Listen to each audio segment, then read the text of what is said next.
मूर्तिजापूर तालुक्यातील माना पोलीस स्टेशनचे ठाणेदार कैलास भगत यांना माहिती मिळाली होती की माना फाट्याजवळ एक 45 वर्षीय इसम विदेशी दारू व बियर बॉटल घेऊन विनापरवाना अवैधरित्या विक्रीकरिता बाळगीत आहे।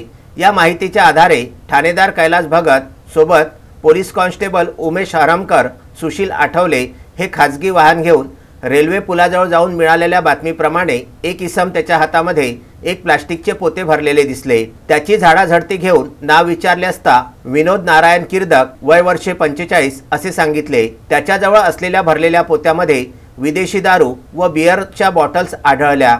याची एकूण किंमत 8,740 रुपयांचा मुद्देमाल घटनास्थळी जप्त करून ताब्यात घेण्यात आलेला आहे। आरोपीला विदेशी व बियर बाळगणेबाबत विक्री परवाना विचारला असता त्याने परवाना नसल्याचे सांगितले, म्हणून सीलबंद विदेशी दारूचे एकूण 44 नग व 12 नग बियर असे आरोपी विनोद नारायण किर्दक राहणार रामटेक याच्याकडून जप्त करण्यात ताब्यात घेत त्यामधून जप्त विदेशी दारू सीलबंद क्वार्टर हे जप्त करण्यात आले। या प्रकरणी माना पोलिसांनी आरोपी विरुद्ध महाराष्ट्र पोलीस कायदा अन्वये भारतीय दंडविधानाच्या कलम 65 ई ॲक्ट प्रमाणे गुन्हा दाखल करून अटक केलेली असून प्रकरणाचा अधिक तपास माना पोलीस करीत आहेत।